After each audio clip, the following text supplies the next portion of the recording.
નમસ્કાર વંદનીય પેન્શનર મિત્રો, નિવૃત્ત કર્મચારી મિત્રો, ભાઈઓ તથા બહેનો, આપ સૌનું હૃદયપૂર્વક સ્વાગત છે આપણી પોતાની વિશ્વાસુ યુટ્યુબ ચેનલ પેન્શન ગુજરાતમાં। મિત્રો, આજે આપણે એક અત્યંત મહત્વપૂર્ણ અને દરેક પેન્શનર તથા સરકારી કર્મચારી માટે રાહત આપતી માહિતી લઈને આવ્યા છીએ। આજના આ વિડીયોમાં આપણે વિગતવાર ચર્ચા કરવાના છીએ કે ગુજરાત રાજ્યના સેવાનિવૃત્ત પેન્શનરોના ખાતામાં એક સામટું મોટું પેન્શન ક્યારે આવશે, શા માટે આવશે અને કયા કારણોસર આવશે।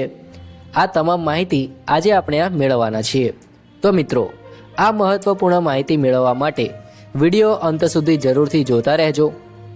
મિત્રો, આજના સમયમાં ગુજરાત રાજ્યના દરેક પેન્શનરના મનમાં મુખ્યત્વે 3 સવાલો ચાલી રહ્યા છે। પહેલો સવાલ એ છે કે પેન્શન ક્યારે વધશે, બીજો સવાલ એ છે કે 8મું પગાર પંચ ક્યારે લાગુ થશે અને ત્રીજો સૌથી મહત્વનો સવાલ એ છે કે અત્યાર સુધીની બાકી રકમ આપણને એકસાથે મળશે કે નહીં। તો મિત્રો, આ તમામ પ્રશ્નોના સ્પષ્ટ, સચોટ અને સરળ જવાબ આજે આપણે આ વિડીયોમાં મેળવવાના છીએ। અને ખાસ વાત એ છે કે આ માહિતી માત્ર અટકણો કે અંદાજ પર નથી, પરંતુ સરકારની સત્તાવાર પ્રક્રિયા અને અહેવાલો પર સંપૂર્ણપણે આધારિત છે। તો મિત્રો, સૌપ્રથમ આપણે વિગતવાર વાત કરીએ 8મા પગાર પંચ વિશે। જેમ કે આપણે બધા સારી રીતે જાણીએ છીએ કે ભારત સરકાર તથા રાજ્ય સરકાર દર 10 વર્ષે એક નવું પગાર પંચ લાગુ કરે છે। ગુજરાત રાજ્યમાં 7મું પગાર પંચ વર્ષ 2016માં લાગુ કરવામાં આવ્યું હતું અને તેનો કાર્યકાળ 31 ડિસેમ્બર 2025ના રોજ સંપૂર્ણપણે પૂર્ણ થઈ ગયું છે। એટલે સ્વાભાવિક રીતે જાન્યુઆરી 2026થી કર્મચારીઓ અને પેન્શનરોને આશા હતી કે તરત જ નવા પગાર અને નવી પેન્શન મળવાનું શરૂ થઈ જશે, પરંતુ મિત્રો, વાસ્તવિકતા થોડી અલગ છે અને તેને સમજવું અત્યંત જરૂરી છે। મિત્રો, અહીં એક અત્યંત મહત્વની વાત સમજવી અનિવાર્ય છે કે ભારત સરકાર હોય કે પછી રાજ્ય સરકાર હોય, તેમની પાસે એવો કોઈ સ્વચાલિત નિયમ નથી કે જૂનું પગાર પંચ પૂર્ણ થાય એટલે આપમેળે તરત જ નવું પગાર પંચ લાગુ થઈ જાય। મિત્રો, નવું પગાર પંચ લાગુ થવા માટે એક લાંબી અને સુવ્યવસ્થિત પ્રક્રિયામાંથી પસાર થવું પડે છે। સૌ પ્રથમ તો પગાર પંચ કમિશનની રચના કરવામાં આવે છે। પછી તે કમિશન વિગતવાર અભ્યાસ કરે છે, કર્મચારીઓની સંસ્થાઓ સાથે ચર્ચા કરે છે, અર્થતંત્રની સ્થિતિનું વિશ્લેષણ કરે છે, ત્યારબાદ વિગતવાર ભલામણો તૈયાર કરવામાં આવે છે। પછી તે ભલામણો સરકાર પાસે મોકલવામાં આવે છે। સરકાર તેનો વિગતવાર અભ્યાસ કરે છે, નાણાકીય પરિસ્થિતિનું મૂલ્યાંકન કરે છે અને અંતે જ્યારે બધી પ્રક્રિયા પૂર્ણ થાય ત્યારે સત્તાવાર નોટિફિકેશન બહાર પાડવામાં આવે છે। મિત્રો, આ સમગ્ર પ્રક્રિયામાં સ્વાભાવિક રીતે સમય લાગે જ છે। આ જ કારણસર મિત્રો, જાન્યુઆરી 2026માં પેન્શન કે પગારમાં કોઈ પણ વધારો થયો નથી। ઘણા પેન્શનરો અને કર્મચારીઓને લાગ્યું હતું કે નવું વર્ષ શરૂ થતાં જ પેન્શનમાં વધારો થઈ જશે, પરંતુ એવું બન્યું નથી। અને મિત્રો, હું સમજી શકું છું કે આ વાતથી ઘણાને નિરાશા થઈ હશે, પરંતુ મિત્રો, હું તમને કહેવા માગું છું કે આ વાતથી બિલકુલ પણ નિરાશ થવાની જરૂર નથી, કારણ કે અહીં એક ખૂબ જ સકારાત્મક અને આશ્વાસક બાબત છુપાયેલી છે જે તમારા માટે ખુશીની સમાચાર છે। મિત્રો, સરકારી અહેવાલો અને અત્યાર સુધીની પરંપરા અનુસાર 8મું પગાર પંચ ભલે મોડું લાગુ થાય, પરંતુ તેનો અમલ પાછલી તારીખથી ગણવામાં આવશે, એટલે કે 1 જાન્યુઆરી 2026થી જ ગણવામાં આવશે।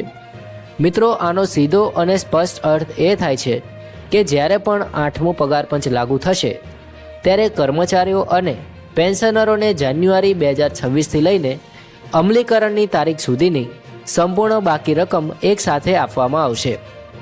મિત્રો, આ એક અત્યંત મહત્વપૂર્ણ અને રાહત આપતી બાબત છે જે દરેક પેન્શનરે સમજી લેવી જોઈએ।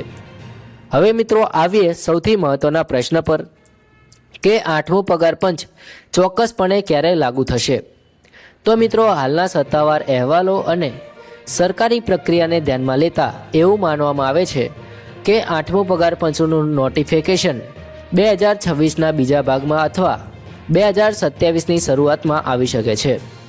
મિત્રો, જો આપણે ધારીએ કે 8મું પગાર પંચ મે 2027માં લાગુ થાય તો જાન્યુઆરી 2026થી એપ્રિલ 2027 સુધીનો સમયગાળો એટલે કે લગભગ 15થી 16 મહિનાની બાકી રકમ કર્મચારીઓ તેમજ પેન્શનરોને મળવાની રહેશે.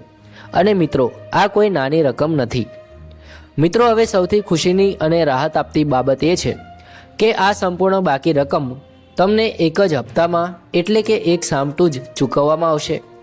મિત્રો, આનો અર્થ એ થયો કે દર મહિને અલગ અલગ રકમ નહીં, પરંતુ જ્યારે પગાર પંચ લાગુ થશે ત્યારે સીધા તમારા બેંક ખાતામાં એક મોટી રકમ એક સાથે જમા થશે. આ જ કારણ છે કે આજના આ વિડીયોમાં આપણે એક સામટું મોટું પેન્શન મળવા વિશે વાત કરી રહ્યા છીએ. મિત્રો, આ તમામ પેન્શનરો માટે એક મોટી આર્થિક રાહત સાબિત થઈ શકે છે. ચાલો મિત્રો, હવે આ વાતને એક સરળ અને વ્યવહારિક ઉદાહરણથી સમજી લઈએ, જેથી તમને સંપૂર્ણ સ્પષ્ટતા થઈ જાય. તો ધારો કે કોઈ એક પેન્શનરનું હાલનું માસિક પેન્શન 45,000 રૂપિયા છે. હવે જ્યારે 8મો પગાર પંચ લાગુ થશે અને તેમાં પેન્શન વધારાની જોગવાઈ થશે ત્યારે તેમનું નવું પેન્શન ધારો કે 50,000 રૂપિયા થશે.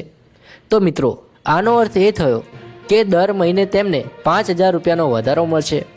હવે જો આ વધારો 15 મહિનાના વિલંબ બાદ લાગુ થાય તો કુલ બાકી રકમનું શું બને?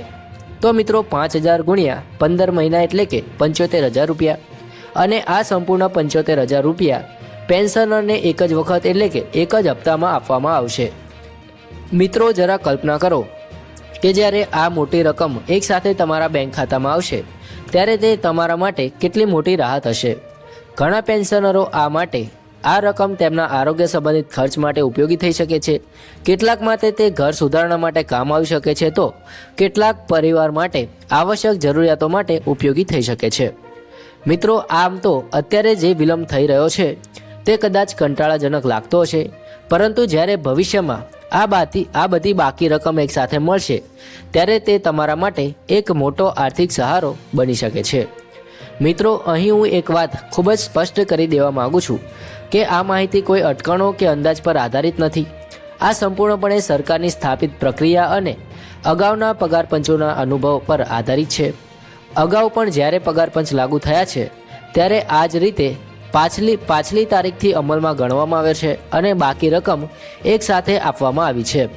તો 8મા પગાર પંચમાં પણ આ જ પદ્ધતિ અપનાવવામાં આવશે એવું માનવામાં આવી રહ્યું છે. જ્યારે સત્તાવાર નોટિફિકેશન બહાર પડશે ત્યારે ચોક્કસ તારીખો અને આંકડા સંપૂર્ણપણે સ્પષ્ટ આધારિત થઈ જશે. તો મિત્રો, કોઈ પણ અફવા કે ખોટી માહિતી પર વિશ્વાસ ન કરતા માત્ર સત્તાવાર અપડેટ પર જ આધાર રાખજો. મિત્રો, હવે આપણે કેટલીક મહત્વપૂર્ણ બાબતો પર ધ્યાન આપીએ. તો જ્યારે પણ નવું પગાર પંચ આવે છે ત્યારે માત્ર મૂળ પેન્શનમાં જ વધારો નથી થતો, તેની સાથે સાથે મોંઘવારી ભથ્થા એટલે કે મહેંગાઈ ભથ્થામાં પણ ફેરફાર થાય છે. મકાન ભાડા ભથ્થામાં પણ સુધારો થાય છે અને અન્ય વિવિધ ભથ્થાઓમાં પણ વધારો થતો હોય છે.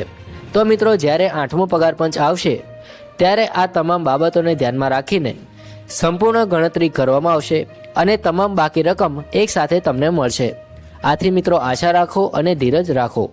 મિત્રો, હું સમજી શકું છું કે આટલો સમય રાહ જોવી તે કદાચ મુશ્કેલ લાગતું હશે, ખાસ કરીને જે પેન્શનરોને આર્થિક જરૂરિયાત છે તેમના માટે. પરંતુ મિત્રો, સરકારી પ્રક્રિયામાં આ સમય લાગે જ છે.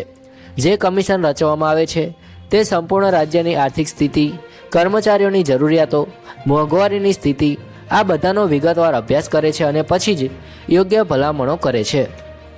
આ પ્રક્રિયા જરૂરી છે જેથી યોગ્ય અને ન્યાયી પગાર પંચ લાગુ થાય. તો મિત્રો, આ સમય દરમિયાન આપણે ધીરજ રાખવી જોઈએ અને સત્તાવાર જાહેરાતની રાહ જોવી જોઈએ. મિત્રો, પેન્શન ગુજરાત ચેનલનો એકમાત્ર અને મુખ્ય હેતુ તમને સાચી, સ્પષ્ટ અને વિશ્વસનીય અને સમયસર માહિતી પહોંચાડવાનો છે. અમે હંમેશા પ્રયત્ન કરીએ છીએ કે તમે ગેરમાર્ગે ન દોરાઓ અને તમારા અધિકારો વિશે સંપૂર્ણપણે જાગૃત રહો. અને મિત્રો, જો તમને હજુ પણ વધારે માહિતી જોઈતી હોય તો તમે અમારું સબસ્ક્રિપ્શન પણ લઈ શકો છો અને અમારી ટીમ સાથે જોઈન થઈ શકો છો, જે તમે અમારી ચેનલમાં જઈને જોઈન થઈ શકો છો. મિત્રો, જેથી તમે તમારા અધિકારો અને લાભો વિશે સંપૂર્ણ જાણકારી મેળવી શકો. તો મિત્રો, આજના વિડીયોમાં આપણે સંપૂર્ણ માહિતી મેળવી લીધી. તો મિત્રો, આજના આ વિડીયો સાથે હવે હું વિદાય લઉં છું. ફરી એકવાર આપ સૌનો દિલથી ખૂબ ખૂબ આભાર. મળીશું આવી જ માહિતી સાથે. ત્યાં સુધી તમારા બધાનો ખૂબ ખૂબ આભાર. જય હિન્દ, વંદે માતરમ.